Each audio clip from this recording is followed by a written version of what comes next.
Indonesia sedang tidak baik-baik saja akhir-akhir ini. Beberapa wilayah di Indonesia, khususnya Sumatera dan Aceh, sedang dilanda bencana banjir bandang yang cukup parah. Banyak masyarakat yang kehilangan rumah, harta benda, bahkan harus mengungsi dalam kondisi yang serba terbatas. Di situasi seperti ini, rasa empati dan solidaritas publik benar-benar diuji. Di tengah kondisi tersebut, kita melihat bagaimana media sosial bergerak sangat cepat. Salah satu yang ramai diperbincangkan adalah aksi penggalangan dana yang dilakukan oleh Ferry Irwandi, yang dalam kurang dari satu hari berhasil mengumpulkan kurang lebih 10 miliar dalam satu hari. Aksi ini mendapatkan banyak apresiasi dari masyarakat, tapi di sisi lain juga muncul kritik bahkan dari anggota DPR RI.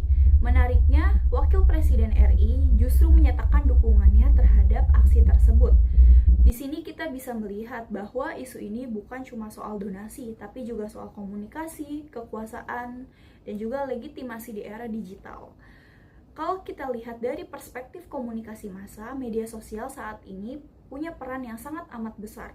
Media baru memungkinkan pesan menyebar cepat, luas, dan langsung ke publik, tanpa harus melalui proses panjang seperti di media konvensional.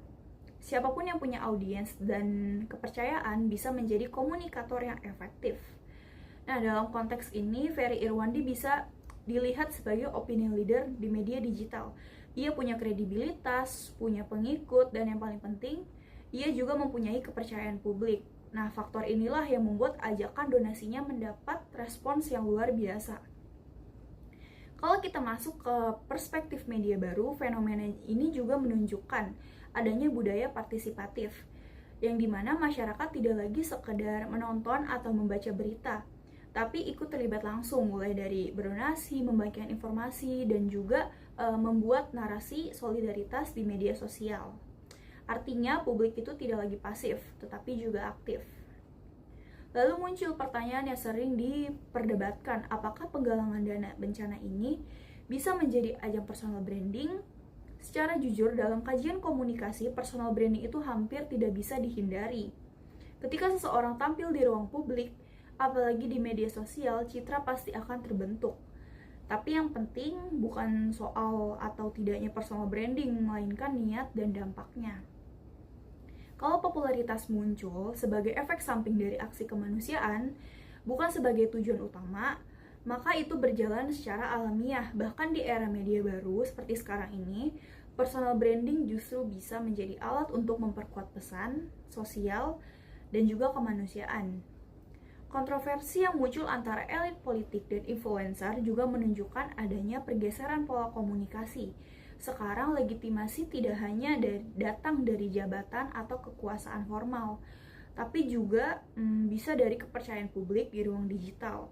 Dukungan dari Wakil Presiden RI menunjukkan bahwa peran masyarakat digital dan influencer mulai diakui sebagai bagian dari solusi, bukan ancaman. Pada akhirnya, fenomena ini memperlihatkan perubahan nilai dalam masyarakat. Gotong royong yang dulu kita kenal secara langsung, sekarang berubah menjadi gotong royong digital. Solidaritas bisa dibangun lintas daerah, lintas waktu, hanya melalui satu unggahan atau satu klik donasi. Jadi menurut saya penggalangan dana itu di media baru ini bukan sekedar soal viral atau tidak viralnya. Ini adalah cerminan perubahan cara masyarakat berkomunikasi, berempati, dan juga bergerak bersama. Yang terpenting bukan siapa yang paling terkenal, tapi siapa yang paling berdampak bagi korban bencana khususnya di Sumatera dan Aceh.